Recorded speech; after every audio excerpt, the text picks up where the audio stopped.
জীবন মানেই যুদ্ধ, সংগ্রাম। আর এই যুদ্ধ আর সংগ্রামের মধ্য দিয়েই আমাদের জীবনগুলোকে অতিবাহিত করতে হবে। আর এমনভাবে আমাদের জীবনটাকে পরিচালনা করতে হবে যেন এই দুনিয়ার জমিনে আমরা যেন শান্তিতে থাকতে পারি এবং পরকালের জন্য যেন আমাদের নাজাতের ওসিলা হয়ে যায়।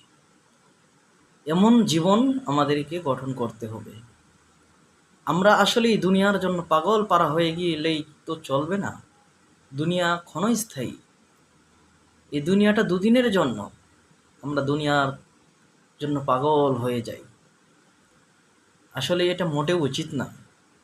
দুনিয়াও দেখতে হবে, পরকালকেও প্রাধান্য দিতে হবে। আর সেই জন্যই সেই অনুপাতিক হারে আমাদেরকে আমল করতে হবে।